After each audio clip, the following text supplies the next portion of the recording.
Welcome to Raging Bullets, a DC Comics fan podcast, episode 627.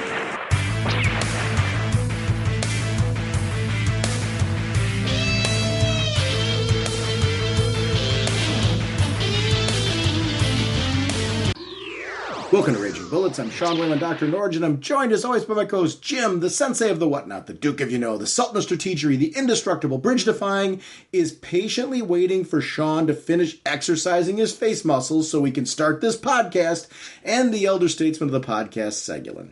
How's it going, eh? To understand that reference, you have to be watching Peacemaker. We are talking this episode about Detective Comics number 1048 and Flash 777. Plus, we also have a Speeding Bullet segment where we talk about things like Peacemaker, we talk about Naomi, we talk about the most recent issue of Batman and kind of our hopes for I Am Batman and Jace and where that character's going.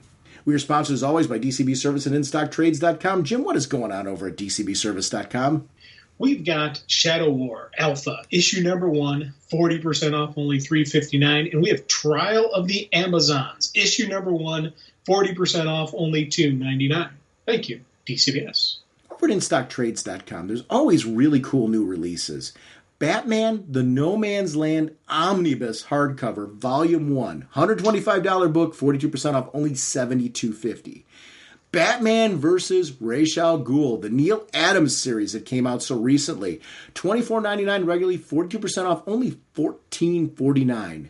If you have not checked this one out, the Books of Magic Omnibus hardcover, volume 2, part of the Sandman universe, $150 regularly, 42% off, only $87.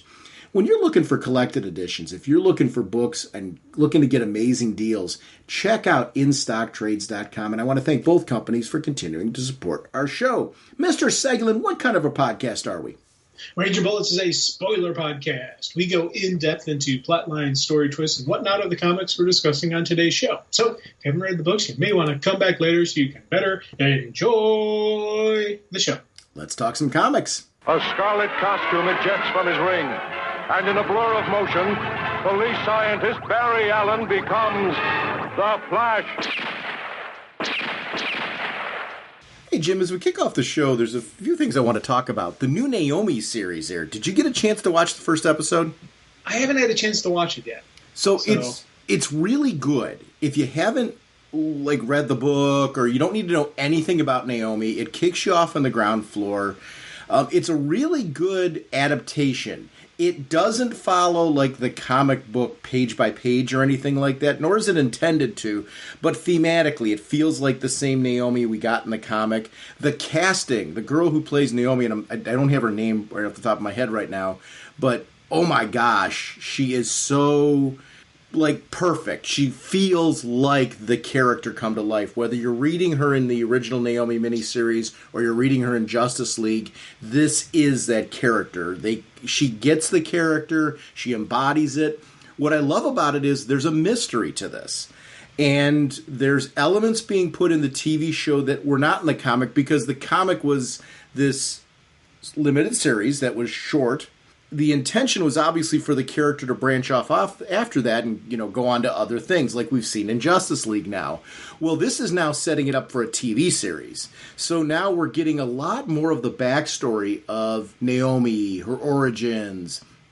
And, we've got this girl, and I don't want to say too much right now because if you don't know anything about Naomi, I don't want to reveal it. There's a whole lore. Right now, this does not seem to be... It seems to be an alternate Earth. If it's a part of the Berlantiverse, it's an alternate Earth versus being set in, the world of Superman and Lois and Stargirl and things like that, if that makes any sense. At least that's from the first episode, that's my interpretation of it. She's a big fan. She has a blog, the Superman blog, where she is inspired by Superman because of the fact that Naomi and Superman were both adopted. Yet there's more to it. She doesn't realize it. There's more to why she's so inspired by this character. And subconsciously, she doesn't know that that's a thing. So it's a really cool story. But besides her, there's some, I guess, bad guys that are involved. and some people that are gray areas that know more about her than she knows about herself. And her foster parent, well, not foster, her adoptive parents, they know more than they're telling. Not necessarily in a devious way, but more in a protective way. You know, sometimes when you protect somebody, you keep them from things that maybe they should know. And it's got that kind of thing going on to it. She's got because she's a teenager, she's got this really cool core group of friends and love interests and potential love interests that have been unfolding. So that part's really accessible, and they're all likable, and they're all trying to help her with these mysteries that she's trying to uncover, which I guess I will reveal this. There is the sighting of a certain character. And I'm not going to say the name of the character, but there's a sighting of a certain character, and they're trying to help her uncover whether or not it's the truth. Along the way, they discover a mystery that they have to solve, and that's the premise of the first episode. Cool. It's a lot happened in the very first episode of this show, and yet sets up so much more to go on. And I really like it because it feels like it belongs in the Berlanti-verse, you know, in the sense that it's got that style to it, but yet it feels like it isn't ground that's been tread before, which is a nice balance in these shows as they've been releasing new ones. They've managed to pick characters that feel fresh and don't feel like, okay, now this is Arrow's no longer here, so this is the new Arrow, if I'm making any sense in what I'm saying. Oh, no, definitely makes sense. And it's kind of neat. I'm glad to hear that. I wasn't worried about the story, to be honest with you, because the DC TV shows have been doing very solid for me. So I was like, it's one of those things where I need to find the time to actually sit down and watch stuff. And, you know, I see on the interwebs that there may be another series coming out with John Diggle. You know, Justice U, I thought I saw it was called or something like that. So they're not giving up this universe. So that's kind of neat. Well, and Naomi seems to be done by a different production studio. So, and I think it helps. It feels fresh. And that's not knocking anything from the Berlanti studios. I'm not sure what the relationship is behind the scenes, but I noticed, you know, in the closing credits, they do like the little studio tag that's there. So it was a different studio. And I think that's a good thing. I actually hope that the character, that doesn't mean that it's disconnected. I hope it just means that because they've got so many shows now, they needed another production team to do this. I don't pretend to know the inner workings of the relationships of these studios. But I do think it's not an accident that this show feels different. It's designed to be different than the other ones. Cool. And in a good way. Speaking of different, have you watched any of Peacemaker? No, I haven't had a chance to, but I'm reading enough that I know I must see this. I must watch this. So if you liked the most recent Suicide Squad, you're going to be right at home. Because it takes place right after the most recent Suicide Squad movie. I'm not going to spoil anything. I'm going to try to spoiler-free talk about this. So 3 episodes have been released on HBO Max. So far, I've watched the first 2, and I'm ready to jump on the third one. They've got a companion podcast, too, which I'm a big fan of when they do this, where each episode has a half an hour companion podcast, official HBO one that's been released, that goes along with it with creative behind-the-scenes conversations about this show. Oh, is it great. It's one of those things where my recommendation is this. If you loved the most recent Suicide Squad movie or liked the most recent Suicide Squad movie, you fell in that category, you're going to really like this. If you didn't, you're not going to like this. And I'm not saying that to knock it in any way, shape, or form. I loved that movie. So being able to continue it is great. It's James Gunn.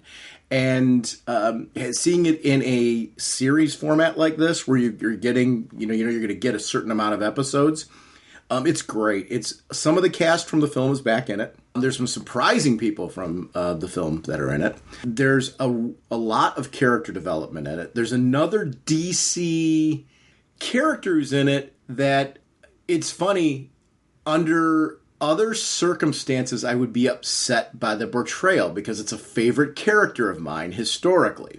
And it's a character created by Marv Wolfman. And I'm not going to spoil that yet. But, well, at least this version of it was created by Marv Wolfman. Normally, when you go really over the top and it kind of changes the character the way that it did in this. I'm not a fan of that. Because this is just nuts, this Suicide Squad world they've crafted, I'm great with it. And I think that's one of the things that I'm finding I'm enjoying right now across comic properties is there's so much of this content out there now that there's room to play with it. There's different versions. There's room to have different versions out there. I like that we're breaking down the wall of there can only be one Batman, there can only be one Spider-Man, there can only be... honestly, Spider-Man No Way Home, I think, has knocked down a wall. And DC's been doing it with their movies, too, where they've been bringing back alternate versions of the character. They even had things like Kevin Conroy finally appearing as Batman physically on screen. And I love that kind of stuff. So I'm glad that we're breaking down that wall of we can't have Ben Affleck's Batman going because Robert Pattinson's Batman's going. We are going to have both because Ben Affleck's is going to be in the Flash movie. Robert Pattinson's is going to have its own movie with its own thing going on. I think that's great. So I'm hoping, too, there's always been rumors of there being a black Batman. I'm hoping it's Jace. I'm hoping we get that still. Because I haven't heard that in a while. Remember when that was a big push for a while? They were going to do that? Well, I'm liking Jace's book so much. I'm hoping we get that eventually. I don't know if maybe it's one of those things that they announced and they weren't ready to move forward, but it's still in production and we're going to hear more as the production fleshes out. But now that I've gotten to read Jace's book and I'm seeing that character continue to evolve, I'm hoping it is Jace, and I'm hoping we do get that on the screen because I would love to see that, especially his version of the costume, because I like the way that his version of the costume is, it's got kind of the mouth covering and things like that. It's kind of this unique, hiding the fact that it's a different Batman. It would be interesting to see if that movie goes from the ground up and pretends that Bruce Wayne doesn't exist, or has this inspired by Bruce Wayne, similar to how Jace is, where he's taken it and made it its own. I don't care either way. I want to see that film come to fruition.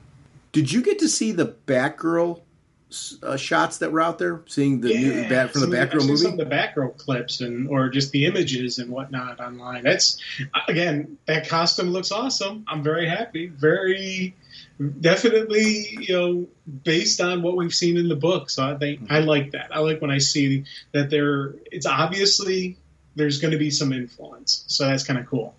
Are you caught up on Batman by any chance? The actual Batman title? Yeah. So Batman 119 was the continuation of this Batman Inc. story. Wow. I enjoyed the first issue a great deal. The second issue is exactly what I needed at this point. I don't know if you felt the same way. I feel like it really showed Batman. Yes. And the confrontation between him and Luthor in it was really fantastic. But I also loved that backup with Gotham University, which is something we haven't seen in a while. But I really liked that series when it was running. So I was glad to see that we're not shelving that completely. And a backup, I think, is a great spot to have that. I didn't expect it. And I thought it was a really cool story. I'm like, oh, we're going back to this, and we're going to start playing around with it a little bit. I'm like, well, this is a good thing. Really enjoy that. It's funny. I've on the show, I've been between the two of us saying, hey, it'd be kind of neat if they put Bruce on the shelf and they give other people a try, and just do little things with the Bat thing. You read a story like that, you're like, okay, now I don't want that. Just forget what I said. I just want Bruce. Because, again, as you said, it was a great story for Bruce. Jace is getting his own city. And I'll just leave it at that. I don't want to spoil anything beyond that. But it's been announced and that type of thing. And the reason why I'm referencing it and what you're saying, that's my preference. I don't want Jace to get shelved. And really, it's funny now, I like Jace's Batman. And with the idea of bringing Batman Inc., at least the concept of it back, I don't know what this story is going to lead to, if this is going to lead to a reimagining of Batman Inc., or if Batman Inc. will be fully shelved at the end of it. I don't know where this Batman Inc. is going to go after this particular story arc that's in there. But the idea of there being other Batmen in other places makes a lot of sense with Bruce being so territorial about Gotham. So I like that Jace now is being given room to breathe in his own city, and we're going to see him continue to be explored as Batman. I was either a fan of that or of him getting his own identity. I actually find I am much more, and I don't know that I would have said this before, now that they've announced this and I've gotten my head wrapped around it and been continuing to read the series, I'm much more in the camp of I want him to stay Batman. I want him to stay Batman in his own city and be able to really develop that concept, really go with it, and have fun with it. Because I think it's a character that's got depth, and it's a different sort of exploration of the Batman concept. And it's the greedy part we talk about, right? Where I want it all. I don't want to give up Bruce because of everything you're saying. And I was nodding as you were talking about those pieces. But I also don't want to give up Jace as Batman. I think it would be a mistake to actually make him a different character and not let his Batman grow and kind of have its own thing. So I'm very happy with what they're doing right now in the Batman universe and how they're expanding it. We're going to be talking a lot more about the Batman universe this episode as we really delve into Detective Comics, which is a book we haven't talked a whole lot about in the last year. We have through like crossovers and things like that, but really haven't given it a lot of screen time. And I'm glad that we've got an opportunity to talk about Detective Comics this episode because there's a storyline going on right now that's been building, and it's going to be fun to talk about this. But I did actually hear what city they're giving him, by the way. What city? He's coming to Cleveland. He's going to be the Batman of Cleveland. So will this make you less likely to go? Because here's the thing. You always talk about Gotham because Batman's and how Batman operates in Gotham, how you would not want to go to Gotham. Will that make you not want to go to Cleveland? And what is that going to do for your career? Well, that's going to make things difficult for me. I've started looking for a new job now because where Batman goes, chaos follows. So I'm just going to get ahead of it, sell my house before the property values drop dramatically after the first Joker attack. I am glad that they're giving Jace his own city. Though. I think it's good. I think it's going to be really great. Yeah. Which, to be clear, it's not Cleveland. Right. Yes. Yeah. But okay. Serious question for you. Uh-huh. Do you want them to give him a city that's already been established, or create a new city? Because part of me thinks it would be neat if he went to Bloodhaven and Nightwing moved full time back to Gotham, and Nightwing became the Gotham champion. And, Batman, Jace Batman became the Bloodhaven guardian. What's Bruce going to do? Well, I'm thinking Bruce is going to keep traveling. Well, I don't think that at all. I think Bruce, that's maybe where we veer off. I mean, actually, it's interesting that you say that. If I thought Bruce was going to keep traveling, a la what we saw before with Batman Inc., where he was doing that and Dick was the Batman of Gotham, it could be the Nightwing of Gotham just as well, then I would be all for that. I think Nightwing's going to stay in Bloodhaven. I think that's his city, and I think that series is going to continue to develop there. I'm not against your concept where you're going. Like if Bruce kept jet-setting around and Nightwing took over Gotham, I don't have an issue with that. I guess the question is, if he was going to keep jet-setting, why do we need to move Jace? True. I think we need to give Jace his own city because Bruce is going to be the Batman of Gotham. I think. True. I mean, true. Yeah. So. And here's the funny thing: I'm cool with whatever they do with it because again, the creative team behind him have been doing a really good job with giving him his own voice, his own strength, his own character. And that's I think the key to anytime you have these legacy characters where you have the next version. Right. You can't just make them a lighter version. You got to give them their own style, their own groove. Wally's awesome. I love, Barry and Wally. You look at the two of them; they both have these similar, the similar Flash facts. Flash always runs towards danger. The Flash is always the optimist. The Flash always finds a way. But Wally and Barry handle things different.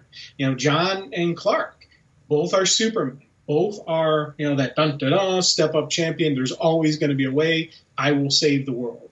Kind of that I must do this. I am Superman. I must do that. That positive energy, that the hope. The House of L symbol means hope, and that's always what the Superman is about. But John and Clark handle things differently. Same thing now with Bruce and Jace. They both will have that same kind of, that same format of protect the innocent, because that is underlining what Batman is all about. Yeah, he uses the shadows, he uses different stylings, but it is about the heart of him. It is about protecting the innocent, protecting the people who can't save themselves. So we've got that same kind of energy, but he's got his own path into it. So that's something they've done really well with the character. That's got me locked in on him. By the way, Jace's city has been identified. It's an I Am Batman #5. So, I mean, I'm dodging around it because of the fact that I don't want to spoil it for anybody, but for anybody out there who does, that is identified in I Am Batman #5. Cool. I haven't read 5 yet, so... Yeah. So that'll be what I read after we're done. five is a pivotal issue. There's a lot that happens in issue #5 beyond just the identification of a city. It's a major transition issue for Jace. I think I don't want to say major transition because it's this book has been building to this, and I think issue #5 you're going to see a lot of things that this book has been, not just this book, all of Jace's story by John Ridley has been leading to this point. And we're seeing it all come together. So it's a really well crafted. I'm very high on this. I don't want to say this book, but it's so much more than the I Am Batman book because there was all the prelude stuff leading up to this that I thought was just really, really good. I'm high on this character. I think it's a really great character, and I loved how issue 5 played out. I don't want to say anything other than that because this is meant to be more of a teaser, spoiler-free, letting people know that these are books out there that you're probably going to want to check out. But I Am Batman's a great, great book. And I think this is going to give this character a chance to really go somewhere. Not that he hasn't been already, but there comes a point where you either are going to put a ceiling on Jace or let him continue to rise. This is the issue where, no, we're not going to ceiling out, and we're going on that end. I think they did that with Dick Grayson with Bloodhaven, though. And I'm saying that I think it's one of the reasons if you go back to when Dick Grayson originally in his solo series got Bloodhaven as his series, it was the chance for him to, as a solo character, have his own series, have his own way of operating. It was, that was back when Dick Grayson was a police officer, and there was, you had a secret identity going that was working as well. I think we're going to get a chance to see some of that with Jace. And the city they've chosen is really cool. Nice. So I'm going to leave it at that, and leave it. I'm deliberately not trying to spoil something other than saying if you want to know, issue 5 is your go-to issue. It's a good book and good character. I want to see Jace on the big screen. I really, really do. I think he's a character that has really grown on me, and I think DC's done a great job of giving this character a lot of screen time. With prequel books, I Am Batman, him being a part of the Future State as well, and Fear State. I did not want, and I think it actually has made me kind of tentative on Jace at first. I didn't like where Future State was going, and you weren't supposed to. You're supposed to want Future State to be stopped. So I think it hurt my attachment to Jace for a little bit, not because he's a bad character. I'm protective of Bruce. Now, what the great part of all this is, we've got Jace getting a chance to, Fear State went its course. Fear State has resolved. Now Jace is in this natural place where do I go from here? And issue 5 addresses it and lets it go. And I feel like I'm all in on Jace now. I'm really all in on Jace because I don't have I think brilliant Future State hanging over me when it comes to the Batman universe now, in a good way. If I'm making any sense there. I'll be honest, you're making perfect sense, and I'm nodding my head along with you. This is, what they're doing with the Bat family, with the Super family, Superman family, and the Amazons have been some really good, solid stuff. In that it's never just about one character. They are letting all the different characters within those universes really grow and shine. And I think that is something that the Bat family or the Bat universe, however, because Jace really isn't part of the Bat family, but he is. And he's one of those characters that he's Batman and 100% safe and cool in calling him Batman, but he's not really a part of the Bat family yet. And that's, I think, one of the neat things about his character. But you look at Batwoman, how long it took for her to truly become part of the Bat family. So I'm looking forward to seeing, that growth and that continuing growth and just that the continuing evolution of this character. And I, again, like you said, I want to see this guy on the big screen. I want to see him on the small screen, maybe TV shows, maybe big movies or appearances, in other movies as you get glimpses in alternate Earths, however they want to do it. This is a solid character, and he's, he can actually be a really neat person, a really neat character, and just, for, just the non-comic book fans could get behind him very easily, because you just have that basic knowledge of who Batman is. Well, here's the little tweaks, here's the little changes. And like you said, I don't think I would want them to take the Jace character and call him Bruce Wayne. I would want them to keep him as Jace. He is in himself a great, cool character. Part of the things that make Bruce so neat is Bruce. Part of the stuff that make Clark so great is the fact is the Clark character. I always say, if you're going to keep those characters, keep the characters who they are. Same thing to say about Jace. He's got this great character. He's got this really cool backstory. He's got this really cool persona and identity, and just the general whatnot behind it is awesome. So we can take this and we can put this on the screen, and I think they would get a very positive response from non-comic book people.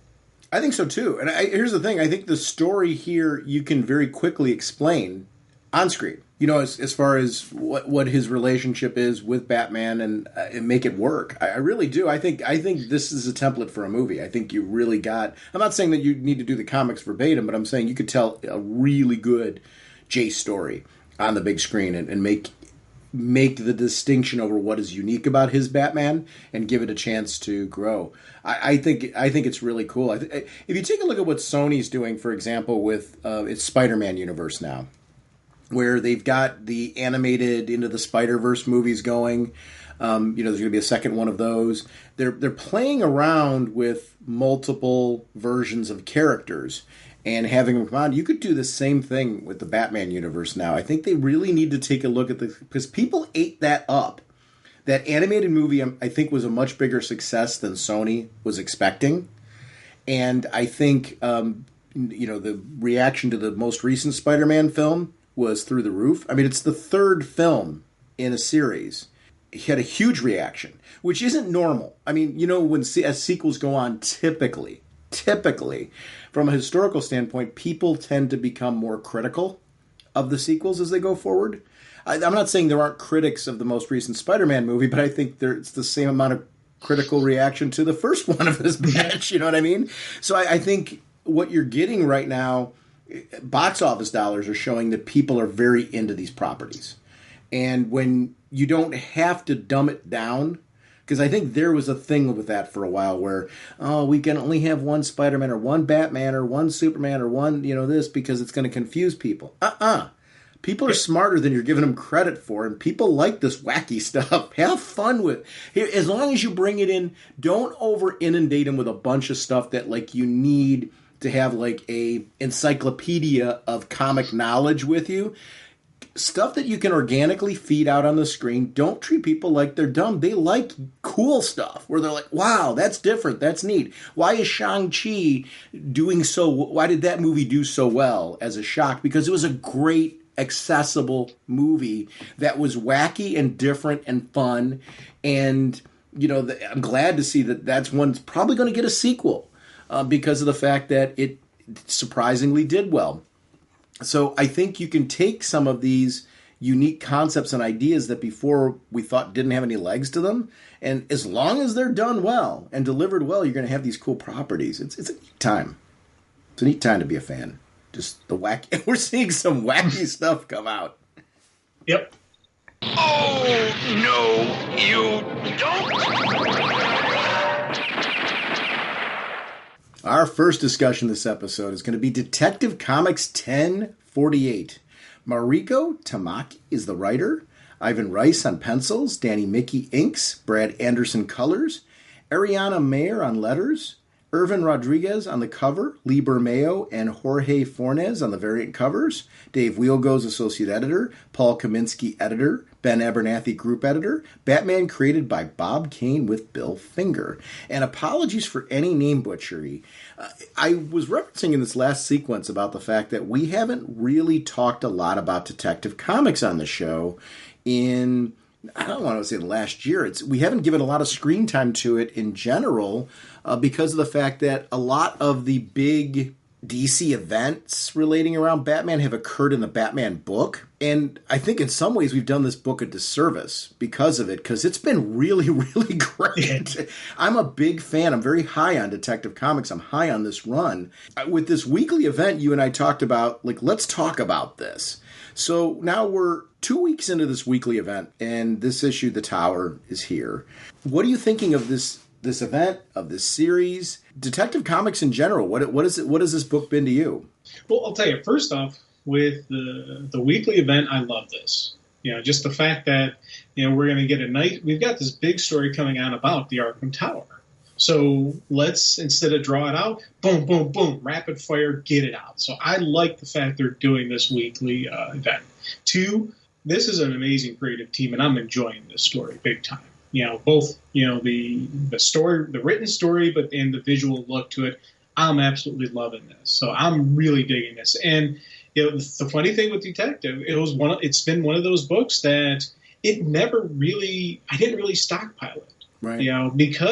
But as you said, we didn't talk about it because all the really big events and the big stuff were happening in the Batman title. So we weren't really talking about it. But this has been an ongoing series that I've really been happy with. And it's, again, this is something that it's weird with how we do the show and how, we don't have enough time to talk about everything. And we wish we could. And sometimes books kind of get pushed to the back burner on our discussion, but they've been amazing. So it's funny to say how I'm loving the story isn't anything new. Right. I've been digging, Detective for a while now. And it's, again, once they started talking about with the Arkham Tower and this and that and everything's going through, this has just been a sheer joy for me. And it was funny.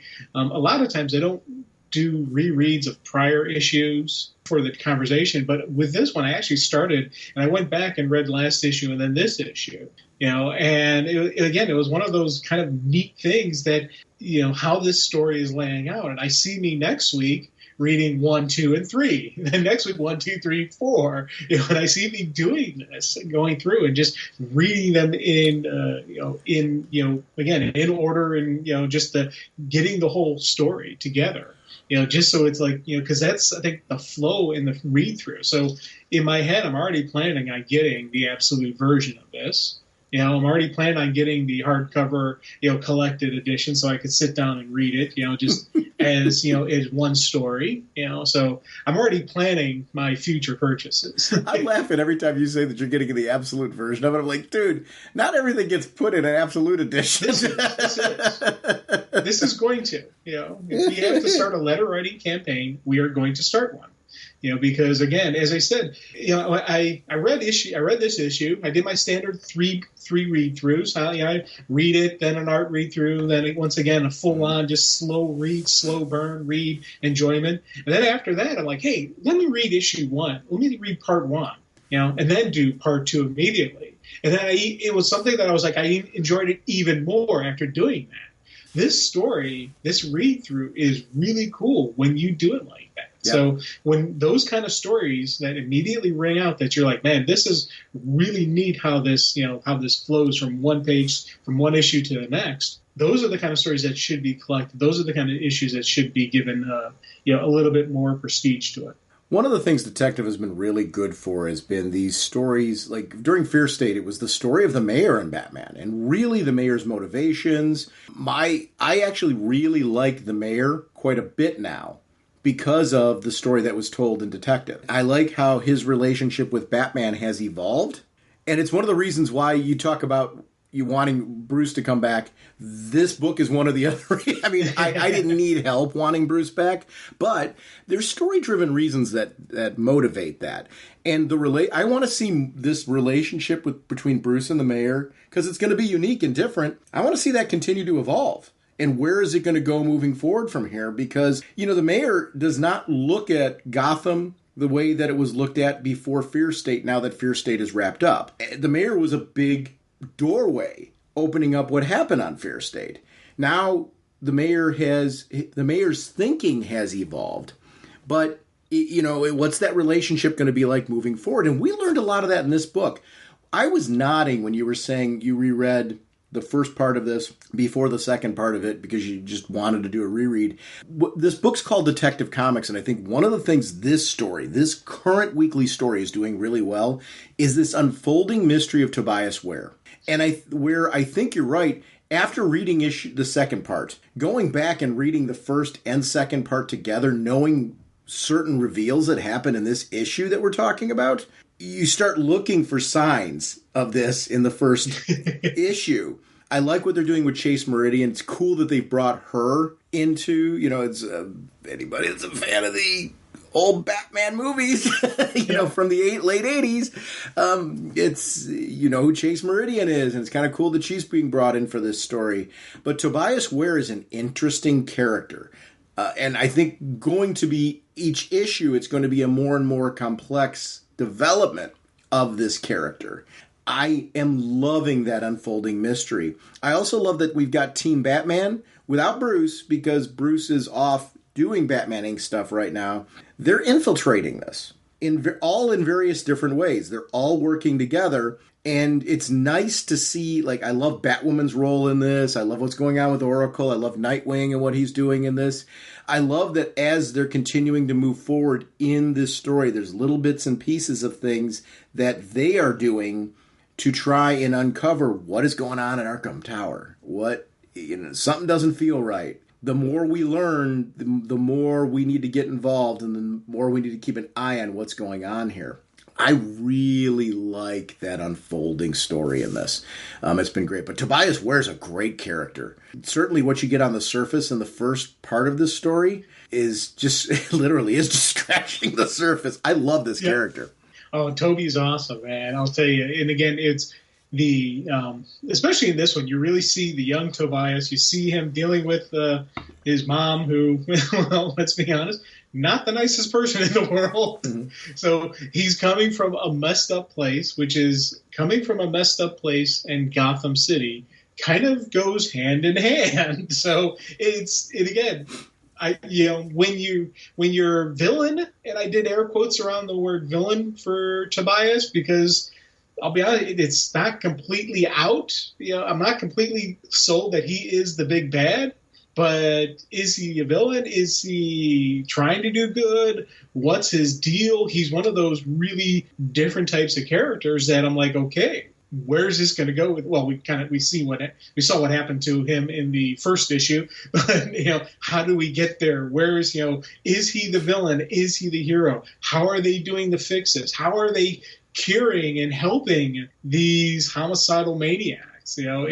I love just the great mystery unfolding as to what is this miracle cure that they're doing, because you can't really have a miracle cure. When it comes to mental illness, when it comes to, all of that, you can't just flip a switch and everything's fine. They seem to be doing that. In 7 days, they took homicidal, just, completely, unhinged, and they're now walking around fine. Everything's normal, and you can't have that.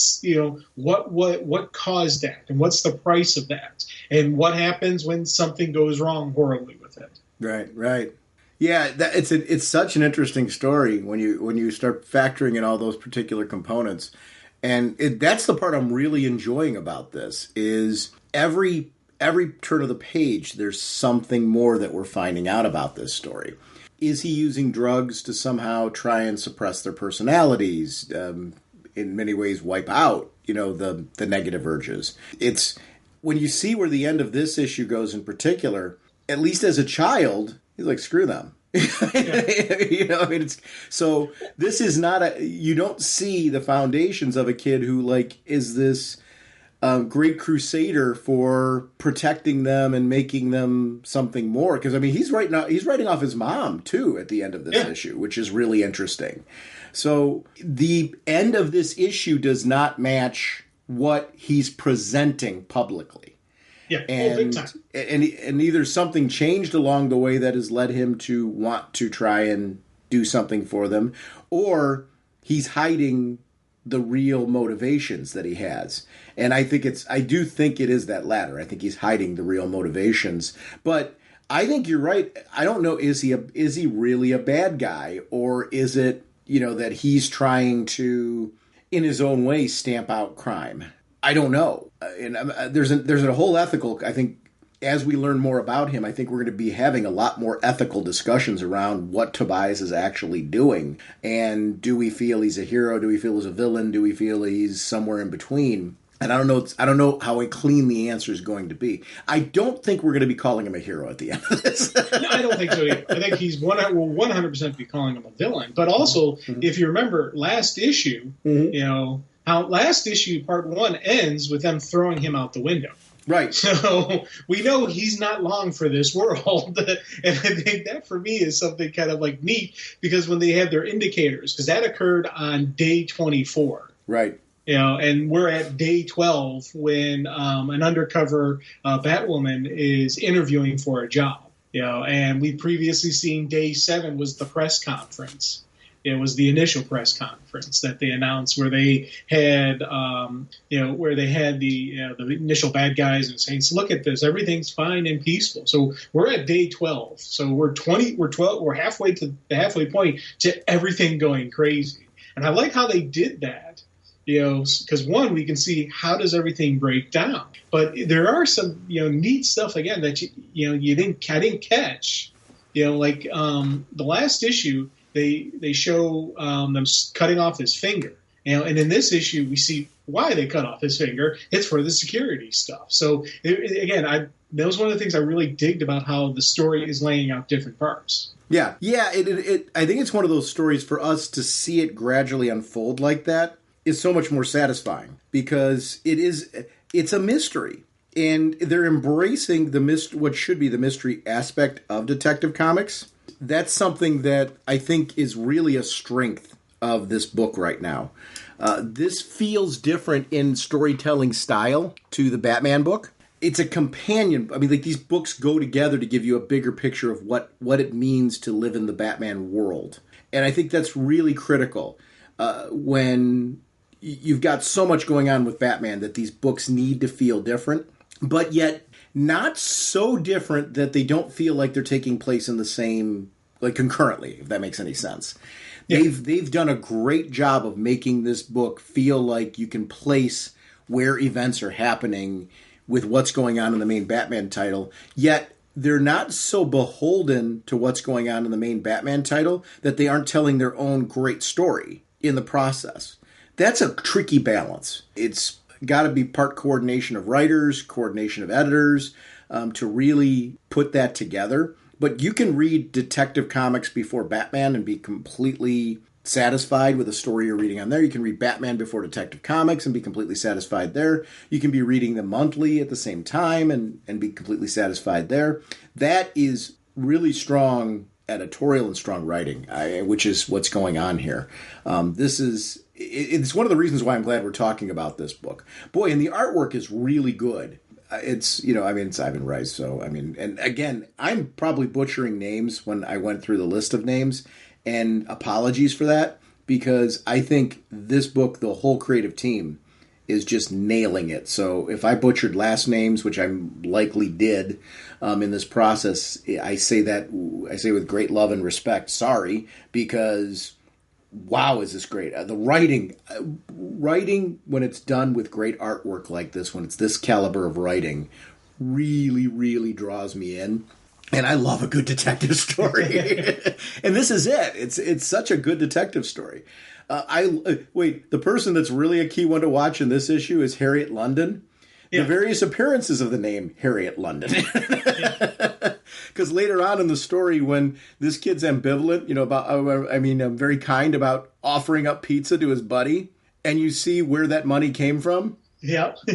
I love that the ATM card that you see sitting on the table is Harriet London's. This person who's just doing this nice thing for this kid who's written off everybody at this point. I mean, he is a very, very angry kid. That angry kid is inside of the adult that we're seeing in these other issues.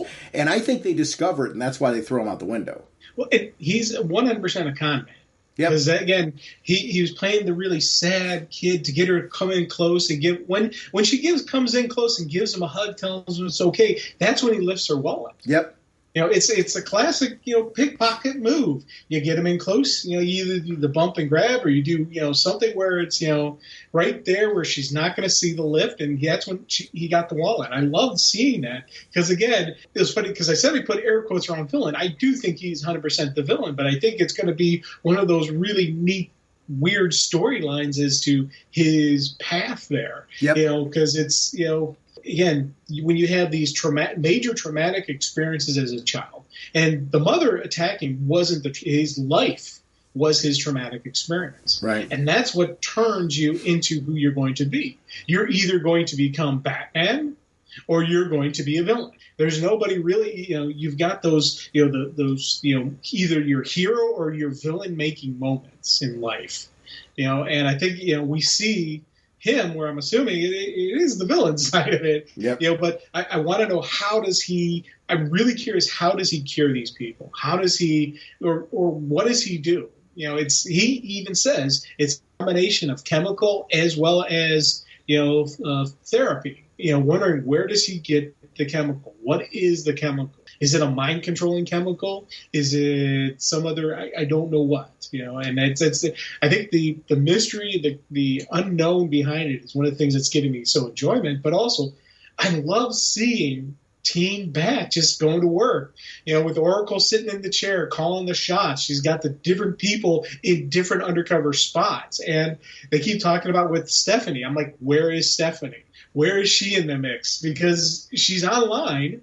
And we've seen in the last issue Batwoman and, Batgirl, but where's Stephanie? That's the one they still haven't identified where she was. We saw where Nightwing was, we saw where Dick Grayson was, and it's, I'm like, dang, this is awesome. Yep. Yeah. And that's exactly what I'm really enjoying about this. I love that you see during his sequence where he's talking to Harriet, Bruce interviews with Bruce Wayne, pictures of Batman. Yeah. You're seeing a kid who's been heavily influenced by what's going on around him. I also like that he bailed out on going to the Wayne Home for Boys, which we've seen in other books. It's not necessarily a place you want to be anyway, because it's sort of a creepy place. And that's something I love with this unfolding Batman universe, that Bruce has put certain things in place and funded certain things that, truthfully, yes, are better than the alternative. They really are. It's done with the best of intentions. But the criticism of looking back at how Arkham Asylum ran, how these orphanages ran, things like that, are at the end of Fear State, where he's talking about things have to be different, and I'm poorly paraphrasing what it said at the end of it, but that's really the gist that Batman was left with. You see that Gotham does need to evolve. The way he supports Gotham needs to evolve. It's why at some point in time I want to see him get his money back. Because I'd like to see a truly rich Bruce Wayne, try to interact with this Gotham City, knowing what he knows now. So I'm anxious for that. I don't need that right away. That can be an organic story that we eventually get to, but I do want to see him get his fortune back and his butler. Just because. Yeah, we 100% want to see Alfred come back. But again, they're doing a great job with the story without him in there that I'm like, it is such a pivotal and crucial part of the story that Alfred is not there for this. Mm-hmm. I don't know how they can bring him back, but like you, I want Alfred back. But right now, and same thing like you, I want him to have his money back. But the story they're laying out has been absolutely pivotal for those two aspects of his life to be gone. And I think that's, if you're going to do something dramatic to the character, it's got to mean something. And they're making it mean something. I think that's why we're seeing the step up of the Bat family here in Detective. Because the story that's going on with Bruce right now, where he's out of town and dealing with all his other stuff, that you need to have this, and it makes me wonder what happens after Bruce does come back. what do we do with this Bat team? Are they going to continue on in a different title? Are they going to continue on a detective? What are we going to get? And again, those are all the stuff when I start thinking. What Bat team are you talking about? A year from now, that really tells me they're laying solid ground. What Bat team are you talking about? Oracle, Batgirl, Batwoman, Stephanie, and yeah. Well, I think Stephanie, we know where Stephanie's going to be. She's going to be in the Batgirl series. I mean, we've already got where they're at. I think these are people that we're going to see organically get together when it makes sense. I think the one question mark is, where's Batwoman going to be? I think we know where Nightwing is. He's got his own series. I'm not saying that these characters won't appear in this book. I think they're going to appear in Detective Comics as the story warrants it, versus them being a defined team. Here's the thing. I think when you're a member of the Bat family, you're called in when the need of the situation calls for it, versus them being like the Justice League, where it's an organized, we operate like this. I don't think we're going to get the Detective Comics Batman team like we had during the James Tynion run, or Tynion. I butcher his last name, but I loved that. I loved that run. I loved when we had like Team Batman there, but that was story driven for Team Batman to be there. I don't think we're going to have this team as a collected team, other than organically. Like, I don't think it's going to be odd to see Batwoman perhaps appear in Batgirls, or to appear in Nightwing, or in this book, teaming up. She's a character I miss having her own book. Yes, and agreed. I think we're going to see her in some guest appearances. I could be completely wrong on that. Maybe this is going to be a team that we see, as backup stories or appearing more often in this book than I'm realizing. And if that's the case, that they're going to appear in Detective Comics as a team, a collected team more often, I'm really happy with that. I like this team. So maybe what you're, the place you're taking us off of that is where this is going to go, and we're going to see them together and more organized. I don't think that's more just my conjecture. That doesn't mean I'm right. I think this is just because of this story, and because Bruce is out of town, they're working together as a group to kind of keep an eye on Gotham while Batman's away. If I'm making any sense, I think that's more of what's going on in this story than this is an organized team that is solid and going to be together moving forward. They're a family. And I think like any family, you rally together when the situation calls for it. And when that situation's done, you kind of go back to living your lives. And I think that's how this is going to be treated. I might be wrong. I could be totally wrong. As we talk through this organically, I'm throwing out what I'm thinking. That doesn't mean I'm right. Right. No, I agree with you.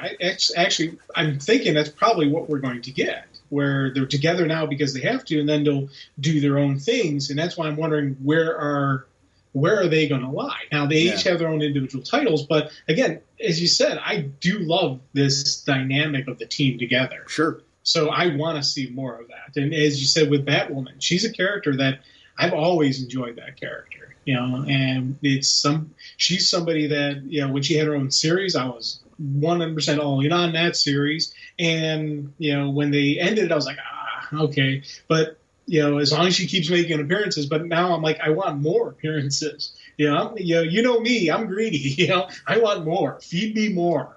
And that's something that I wish we could get more of, because again, she's a wonderful character, and I think they're missing out on this. But again, the amount of titles that DC has running right now, the amount of Bat titles that they have right now, I can understand why they don't have a Batwoman solo title, because they've got so many things right now, so many things with the Bat logo on it, that I think they're going to run into people having to choose one or the other because of budgets and whatnot. So I understand how they're doing it and why they're doing it. I wish we get more of this. My preference with that is always, it's got to be the right pitch that fits the direction. There's a current direction with Gotham and where it's going. So I think the right pitch has to do that. And you want to be careful not to water down. You don't want it to be just another Bat book. You want it to have something unique about it. And I think as we talk about the differences between Batman and Detective Comics, and it's a great example, this isn't the other Batman book. This is Detective Comics. And I think there's a defined kind of vibe and direction that this writer is taking this book in that I really, really like. I like that when I read this, I can embrace and love everything I love about Batman, the Batman title, I can read this and embrace everything I love about this direction for Detective Comics. I want this to be a nice, healthy run for this writer on Detective Comics, because really has established a feel and a flavor for this book that I really, really like. And I think that's important when you're adding another title on. I think you can do, like, let's use Batwoman as an example. I think we could launch another Batwoman book right now, and it could be successful with the right writer and the right art team and the right unique vibe to it. Look how we were raving about Jace earlier. I think Jace is an example of, it's another Batman book, sure, but is it different? and it's, when you look at Batman, Detective Comics, and I Am Batman, and Nightwing, and Batgirls, those are titles that really, each one of them, there's something that feels very, very unique, very, very valid to those titles. There's not, when I'm reading Nightwing, I don't feel like I'm getting what I'm getting in I Am Batman. And that's important. It's critical. Batgirls, talk about a stylized book. I can't wait till we talk about that one. We're going to be talking about that one. And it's, we have to talk about that book. But it's another stylized, really well done book that's unique. Batwoman has delivered that before with the right creative. And I think it's a character that I think they need the right pitch. And that character could be launched and be very successful again. And I think it's just a matter of time. But seeing her in this, I'm nodding as you're talking about how great this team is together. I love her infiltration of this. I actually love when she's walking down the hallway, and it's got to be Clayface that was kind of mirroring her. And you can't help but wonder, it's like, does he know it's her? Because of their real previous relationship. And I don't need that defined. I like that there's that one moment where if you're a fan that's been reading Detective Comics for a long time with previous creative teams, you can sit there, whether or not even this writer intended your head to go there. It's fun when you can play around with the storytelling that's there and you journey yourself to places that you plug in your own continuity.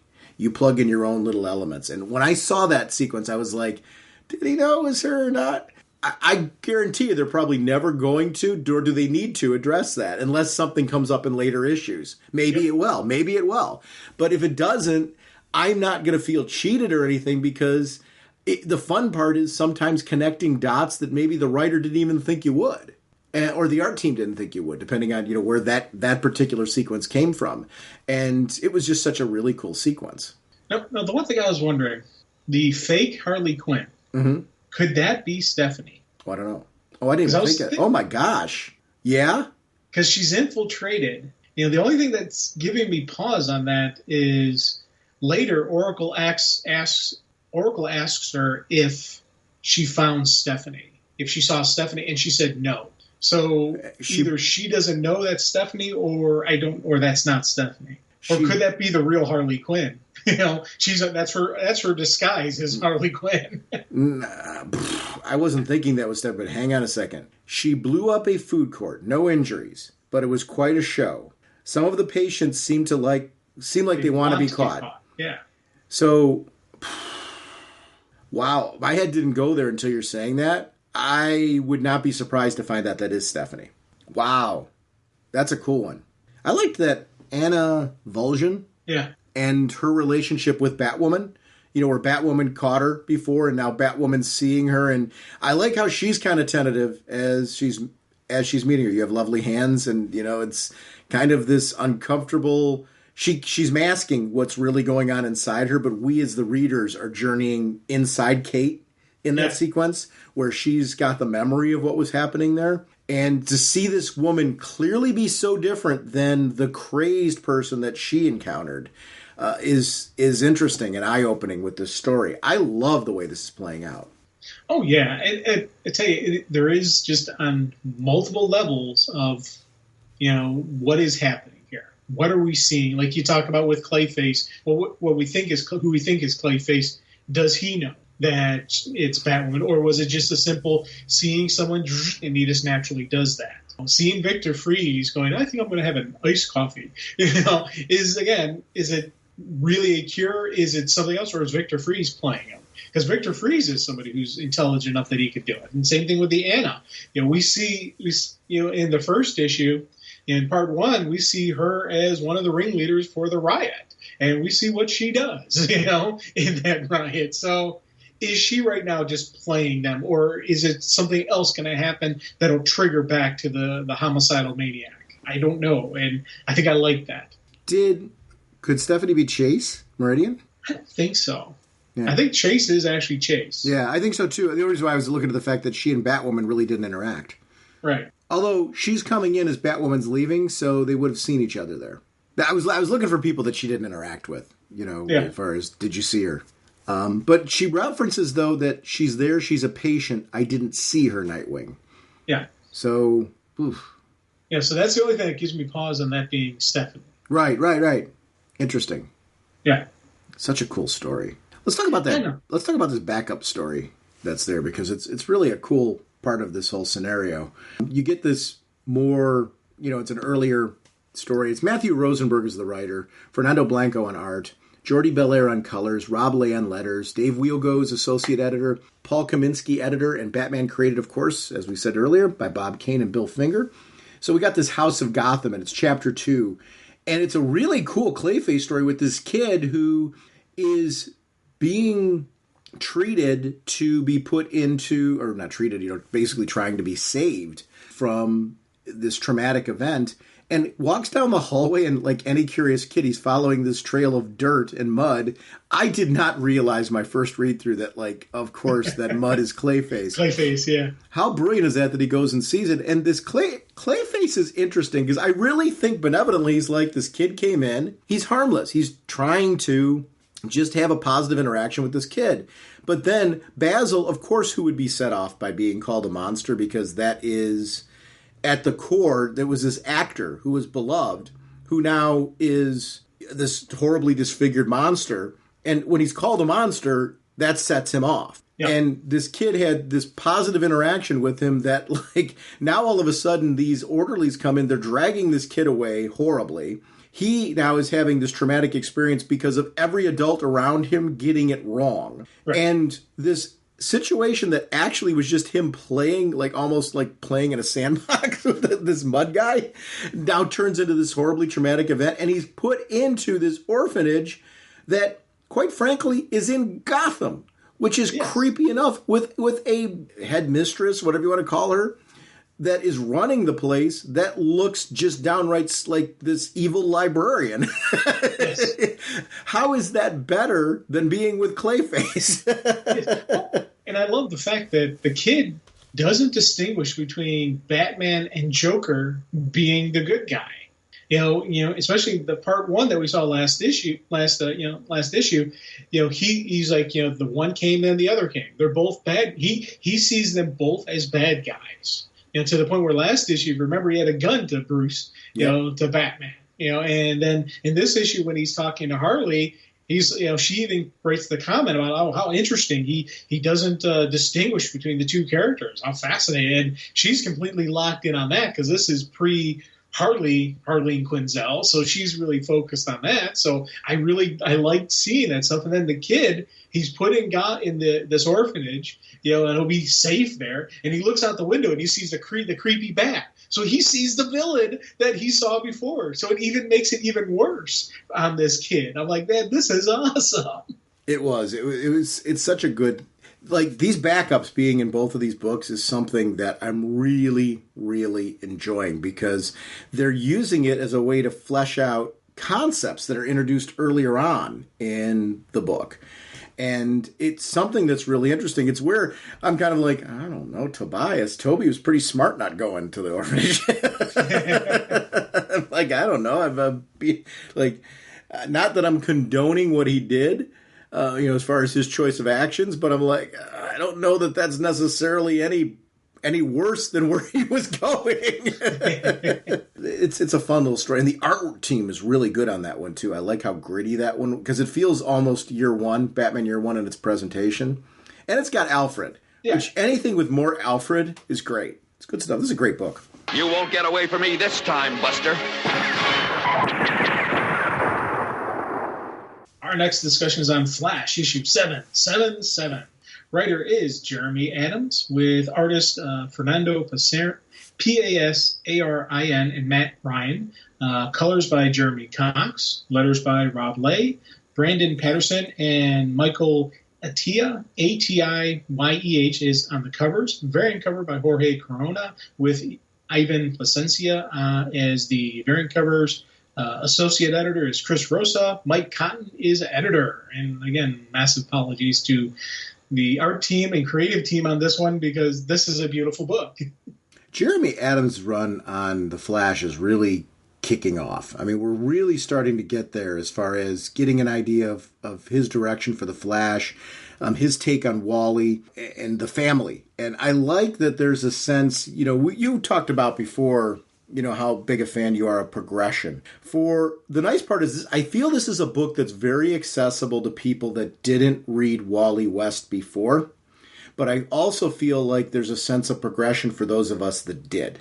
And that's a tricky balance to put in place, but it's done. It's done in all the right ways. Doing these opening bits where you've got this action log with Jay, where we've got him really obsessed with keeping a log of everything that's going on around him, because he clearly doesn't have a lot of friends, doesn't have the relationships that his sister does, feels kind of left out of the shuffle because of the fact that his sister has powers, and if he tries tapping into it, there's a negative effect. At that age, for these kids to have to deal with that level of responsibility, but also that level of understanding, is interesting. I also like the fact that we get to enjoy them being kids. Like, they're likable kids. They've got their own, each one of the two has their own little personality quirks. They make their share of mistakes, as kids do. There's this nice balance of, these are kids that you would ultimately, at the end of the day, say, Wally and Linda have two good kids, right?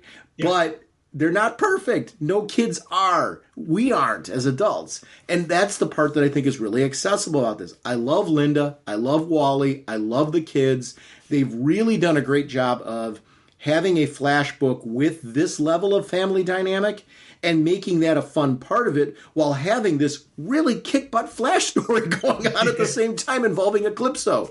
And this book, it started off slow, and I want to say that, and I don't mean that in a negative way, it needed to. It needed to develop its flavor of, this is where it's going, because you've gone from this really long run revolving around Barry to now we're back with Wally, and this is going to be different. And they've got to establish those rules, and they did. By this issue, one of the things I really love about it right now, I don't know if you're getting the same vibe, 777, this book is really, really a lot of fun, and it does something different for me than any other DC book right now. It's got its own place.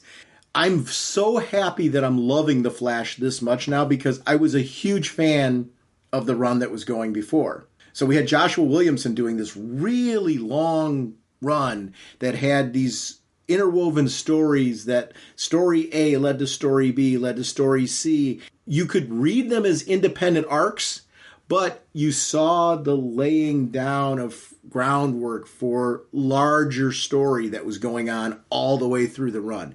I loved that kind of storytelling.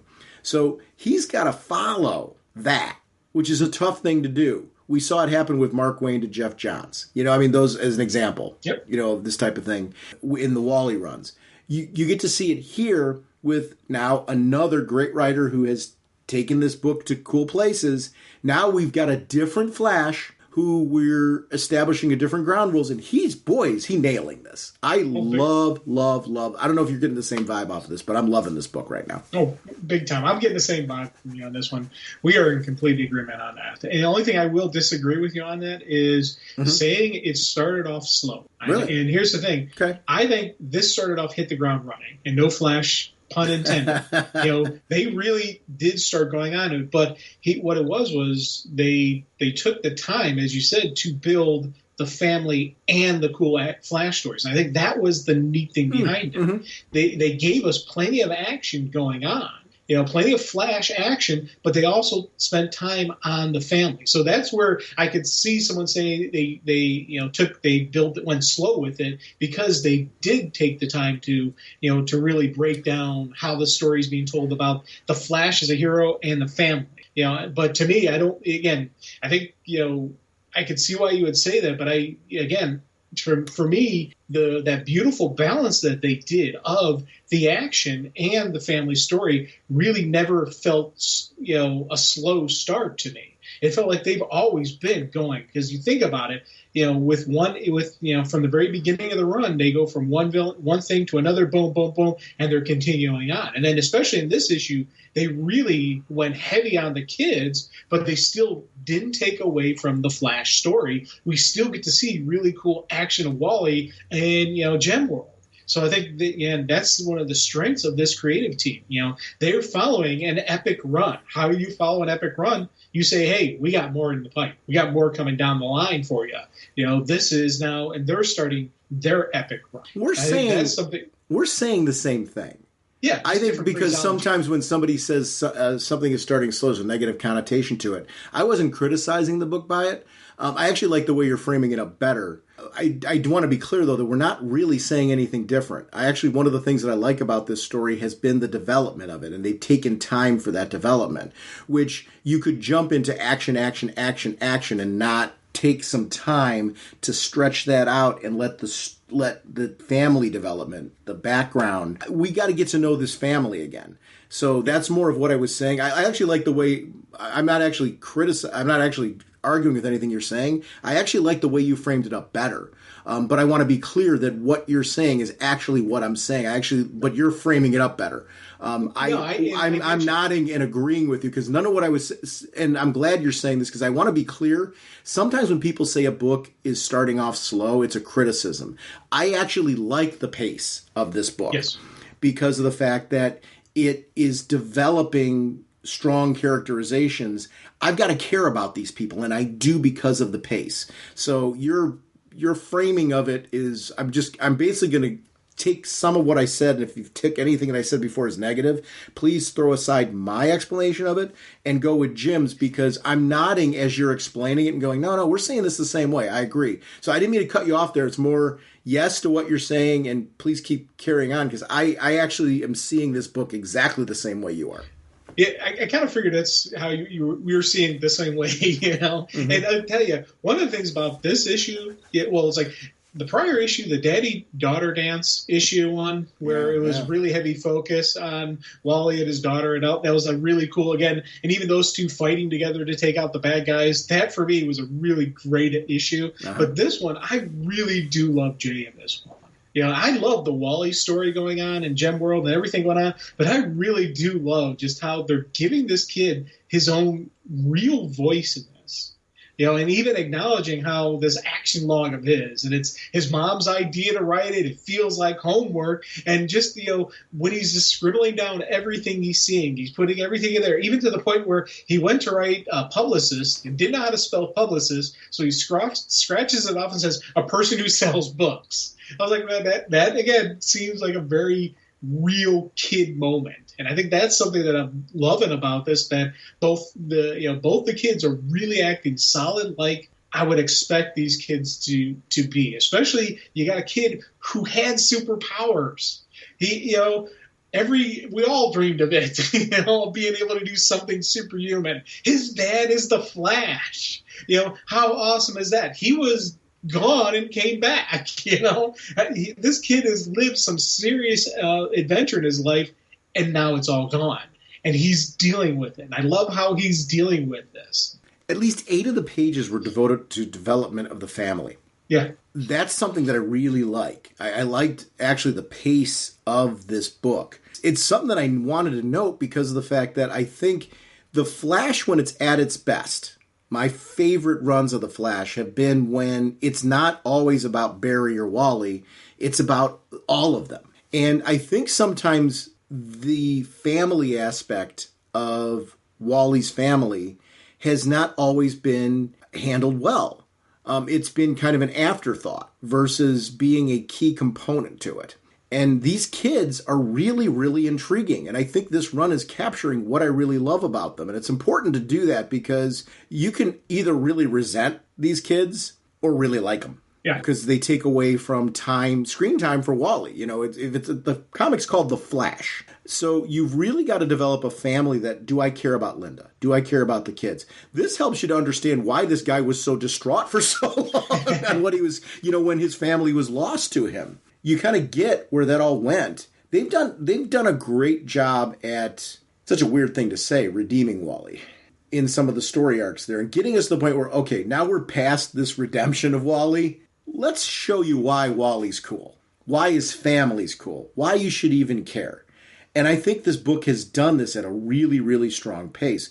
I love the team-ups of this whole thing. Like, this is an odd bunch. Wally and Justice League Dark, him with Dr. Fate. This is the wacky kind of stuff that I love about The Flash. This, that you can get these kind of stories. I love when we're sitting there, Eclipso has taken over the Flash, the Justice League Dark. And it's going to be, and the horse. Yes.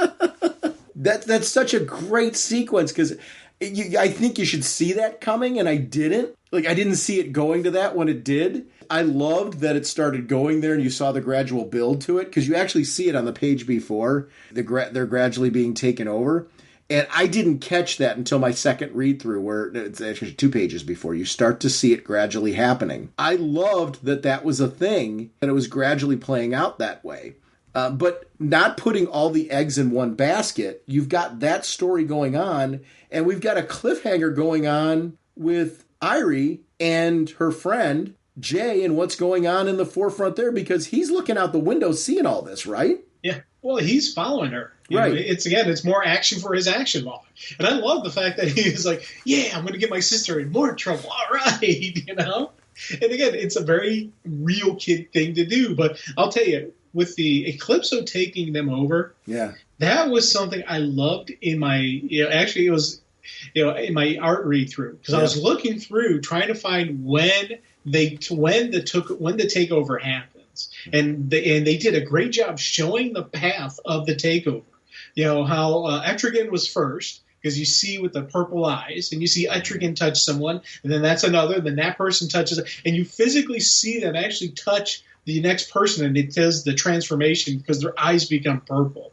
And I love just how, again, that was a really cool attention detail that I completely missed first time. I caught the end, like you, it was a complete swerve. I was like, oh, that is awesome. And I missed the turning, so in my art read-through, I specifically looked for what page does it start to happen. And it was a really cool usage. Again, a good usage of art story versus the actual written story. Almost all of my comics that I read now, I end up at least doing an art read-through. Just going through and glancing through the story again to see what I missed. Because I'm finding more often than not, I'm having those moments where you see these cool things that were laid out, play out in your mind. And I'm finding a lot more value for the story in that. Just in the sense that you're like, wow. Because the art team spends a lot of time bringing to life what is written for them in the script. I love seeing little details like that.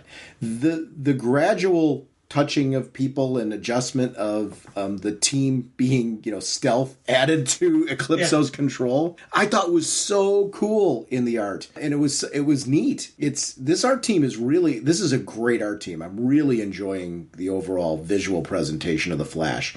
And it's important to note that in a Flash book because historically, Flash art teams have been some of my favorite. I think that they've really captured the book and given it a unique flavor. I think when you get to play around with speed, these kind of powers that are there's some cool visual effects that you can put in play too that make it interesting.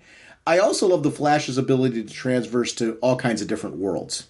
The Flash doesn't just operate on Earth. It's not even just about other planets, it's other dimensions, it's other consciousnesses and things like that he goes to and gets involved in crazy things.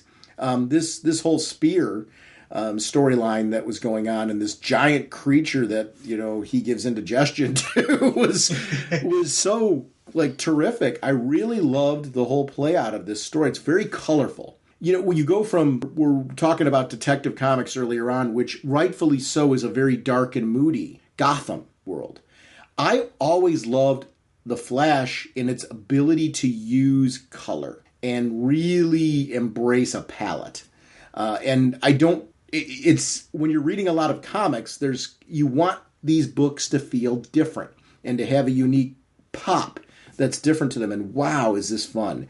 I am like jonesing for the Flash this year because we got a great TV series going on. I am starting to become a big fan of Ezra Miller's Flash. I think, it's due to the Snyder cut of Justice League. And I'm excited for that film and what we're going to get for it. For me, for the longest time, it was always comics for Flash. Flash was, the character that was just so amazing in comics and kind of flying under the radar. Now it's a character that really is at the forefront. When you think about it, it's the flagship title right now of the Berlantiverse. It's the longest running show in the Berlantiverse and just is a great watch and remains a great watch. We got a great actor playing Barry Allen in that particular one. We're going to have another Barry Allen and Ezra Miller in this upcoming film. And we've got this great book going on with Wally. I just love this. I mean, it's a really, really cool time to be a Flash fan. And one of the things I'm really loving about this, and it's all of the medium that's out there, is that cool blend of the comedic and the cool blend of funny moments that do not take away from the action. Like in this issue, those great moments between brother and sister. Absolutely loved that. And it was a good laying out the foreshadowing of whatever is going on with, her friend, because there's some meta thing going on with the friend. So we're going to learn what that is in the next issue. But also you get the neat brother-sister moments, but also even Wally. Because Wally has his own sense of humor. He has his own sense of fun.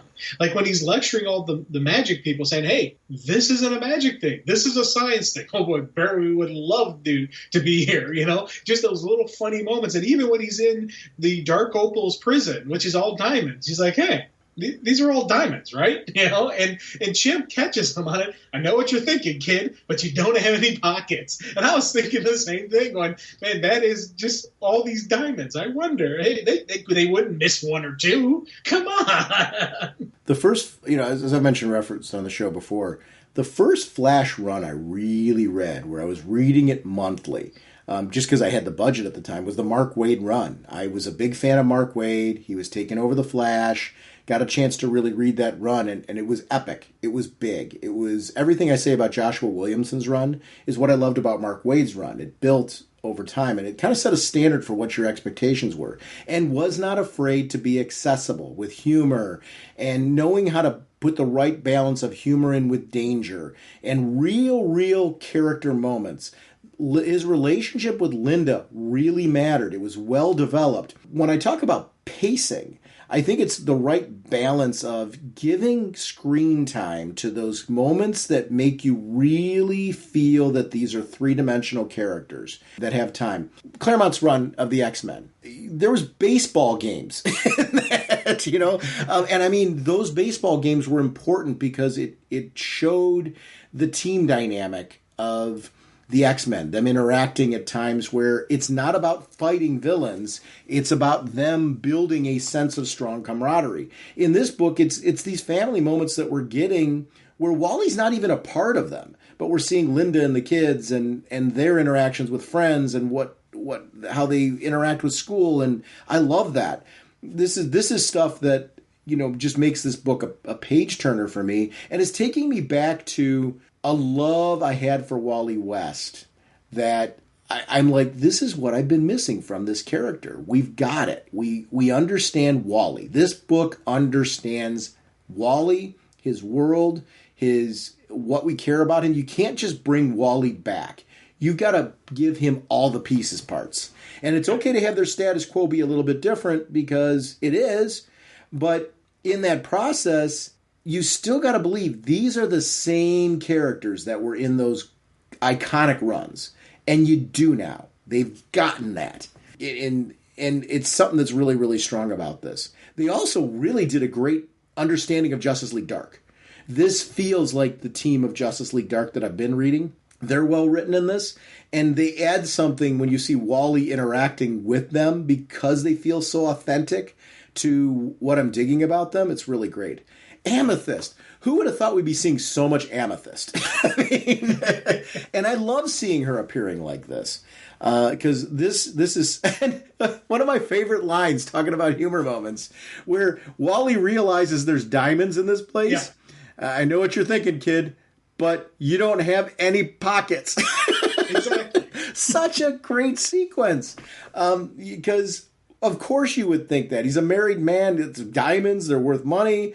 And yeah, there's a moment for that. But, you know, to the point, where are you going to put them? He doesn't even have a satchel. And here's something actually I want to talk about. You know, little things that the art team does, they didn't get lazy. Yeah. And by lazy, like, you know, taking little shortcuts, like with the spear that Wally's got on his back. Every single time it's drawn, you can see the harness that he's got across his chest holding it in place. You know, they made sure to always put it in there. You know, little things like sometimes when Jay's writing, he kind of sticks out his tongue as he's writing, you know, kind of like a little kid thinking, you know, I know I used to do it. I still do it. But, you know, it's, you know, little details like that, really show that the art team is, you know, they're covering every basis. And I love that. Can I flip that another way? Because I'm going to say something a little bit different and maybe correct a little bit of what you're saying there. They obviously had to take shortcuts because we know from talking to some of the really cool artists that we've been able to build relationships with over the years that they have to in order to get out a monthly book. So there are choices you make to take shortcuts. What it is I think really great artists know how to prioritize the important details. And I think that's what you're highlighting here. There's little attention to detail that goes in that needs to remain. So when you're taking shortcuts, you make sure you don't leave certain things out as you're taking this. Because, you know, this book's monthly. So they had to. We know they couldn't do everything perhaps that they wanted to do detail-wise in this book, but they aren't leaving out the important things. And I agree with everything you're saying. I love the little attention to detail that goes in there. It means that the things that they took the shortcuts on to make this happen, you know, example maybe where they put a single color background in instead of the tiny details of the couch cushions or something like that. There's a period where Jay's drawing where it's just him and his notebook and it's a single color background. Yeah. So, you know, that's an example of a shortcut that you would take where you're like, okay, I don't need to fill all those details in because what's more important right now is seeing him there. We can establish that background is actually the color of the couch that's there. And that may have been a choice of the colorist to fit that in. But not every panel has the same level of background detail as the other ones do because they don't need to. And that's an example of a time savings that you can put in. There's not quite as many things going on in the background in every single panel. Boy, this art team is delivering some serious depth. Yeah. Oh, yeah. Because as you look through the pages, there's a lot going on throughout this entire book. And it's very rare that you find a panel that does not have tiny little details in it that are amazing. So it'd be interesting to see as they were crafting this, how they managed that balance with this book, because boy, is there a lot going on. I love the art team on this book. I think it's a really, really pretty book. It's important for a Flash book to have that for me. There's names. And if I started rattling off the names of all the great artists that have touched Flash books over the years, I'm going to leave somebody out that I shouldn't. Boy, it's been a who's who of really terrific artists that have had an opportunity to work on the Flash. And it's something, I can't think of the last time I didn't like the art on a Flash book. This creative team is continuing that legacy. Dude, you want to know what? I just finally saw the initial infection of Etrigan. I knew he was the first one to get it because I saw the purple eyes. Then I was following him touch the different people and transfer it, but I never caught when he got it. Because it's right when they're at, yes, behold the black heart. You see that flying bug-looking thing? If you look at his antenna is purple. Then you look at the Etrigan thing, he's sitting on Etrigan. That was the initial infection by Eclipso. That's cool. I just saw it right now as we're recording this, because I kept looking for it. I'm like, yeah, and I just assumed, okay, it was in there, but that is awesome. That doesn't sound menacing wonderful. At all. I thought it was just a fairy tale, and there it is right there on the shoulder. Yep, very cool. Yeah, you actually see it flying in the beginning panel. So that's it. Yes, behold the black heart. It's like an infiltration. Yeah, that is exactly. really cool. I love that. Yes, big time. I love books that the payoff is when the more you look at the issue, the more you notice. And that's something that really... We talk about the price of comics nowadays. I don't hear it quite as much anymore. I mean, I think people have kind of accepted that, comics cost what they do now. So I don't really hear that argument as much. But that's where there's value. When you can go back through and... a magazine, for example, where you're reading articles and things like that, it's kind of usually kind of a one-off read. And I don't mean to knock magazines. I've got plenty of magazines. I was reading, for example, the Doctor Who magazine last night. But when you've got comics, one of the cool things you're able to do and should do is go back through and really enjoy that. Depending on how you read, I wonder if there's people who read their first read-through is a much slower read. And what I mean is it's a more purposeful, they analyze the page maybe in a way that I don't.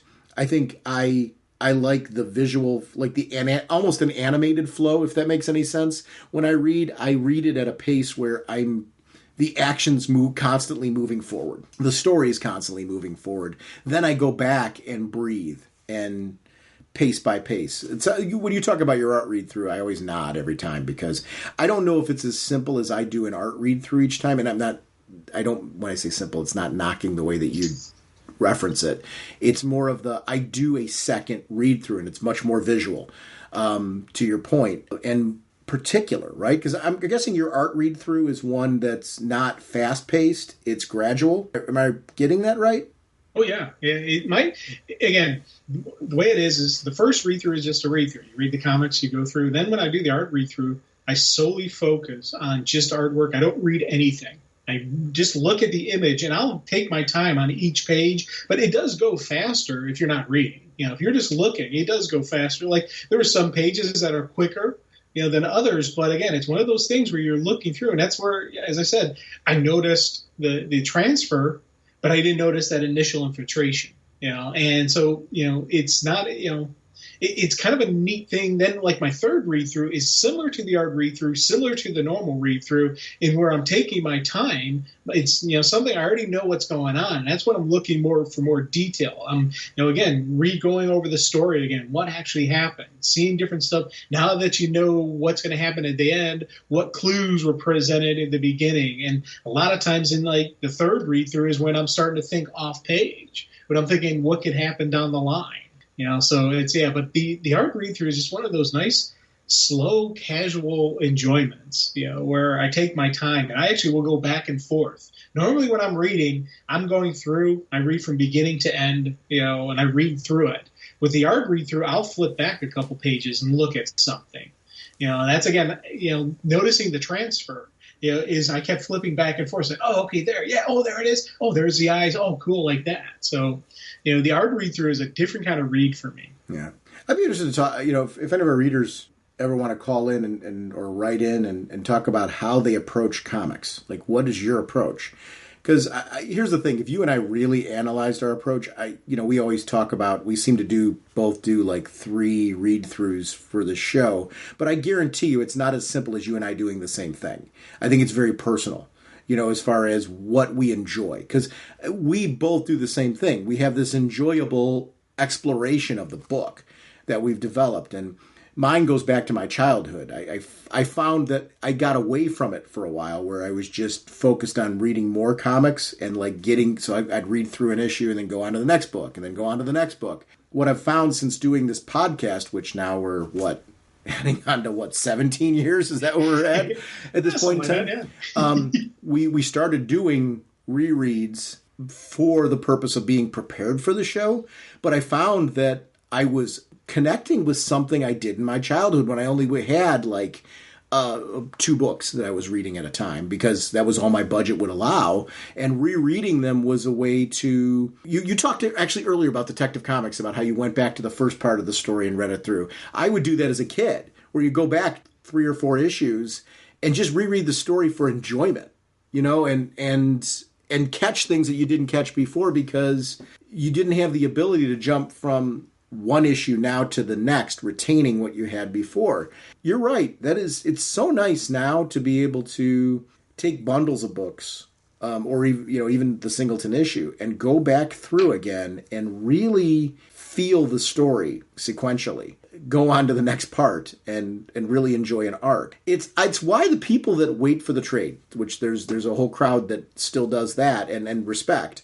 I get them. It's fun to read an arc and just embrace that arc. And I wonder, how much they, when they're doing that, go back through and look at it again, or what their pace looks like.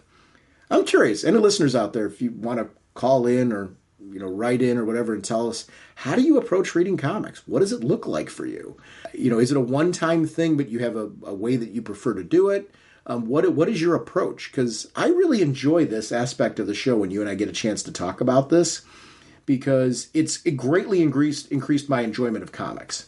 Because I found that sometimes issues that I was that was a good issue, winds up in the second and third read-through becoming a great issue when I catch things that I missed before that have increased my enjoyment. It's a story beat that I might have missed, or even when here's the thing, your reveal about the Etrigan's infection, I didn't know that before now, and I've read this thing through 3 times. I didn't catch that because there's so much going on in this book that I was clearly focused on other things, and that's normal that happens.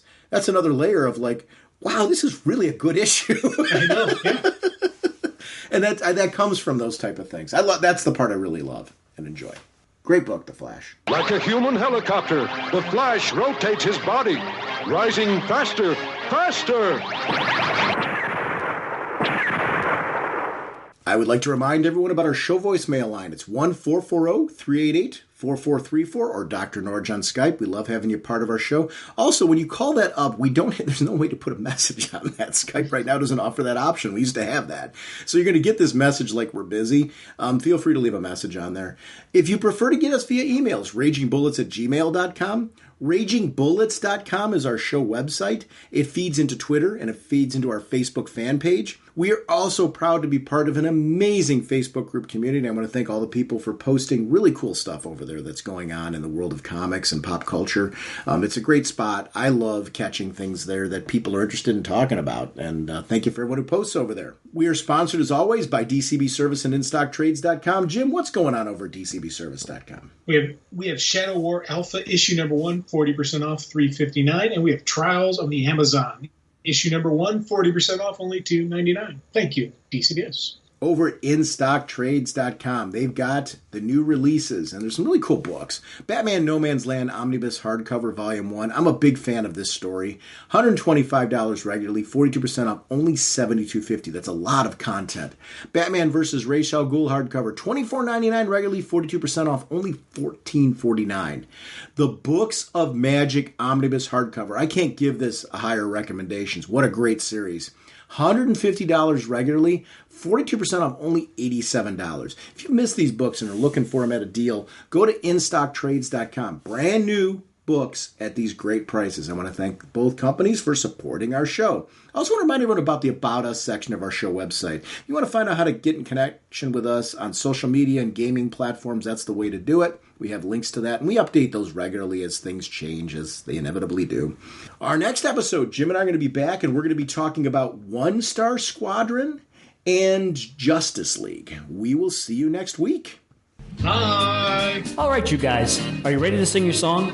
I'd say we are. Yeah, let's sing it now. Okay, this should be fun. Now get ready for your cue.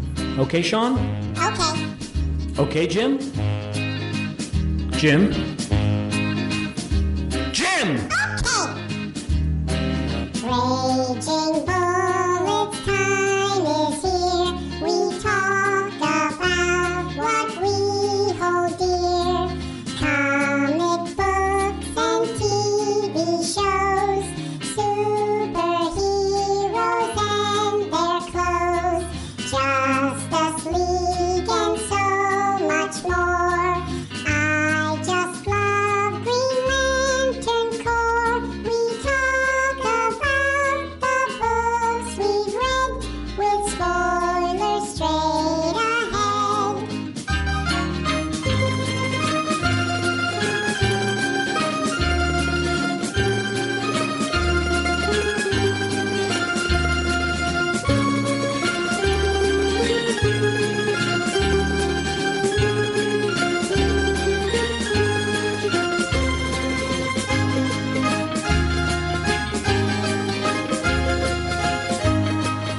Okay, fellas, get ready. That was very good, Sean. Naturally. Jim, you're a little flat there, so be careful. Jim. Okay. Justice League and so much more. I still love Green Lantern Corps. DC Comics are what we know. The Raging Bullet Show.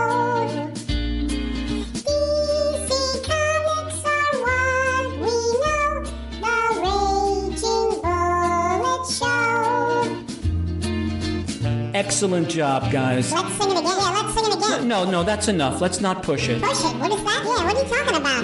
No, I didn't What mean are you anything trying by to say? that. I think you're getting right Jim, I don't know. how long do you want the song to go? Look, it's our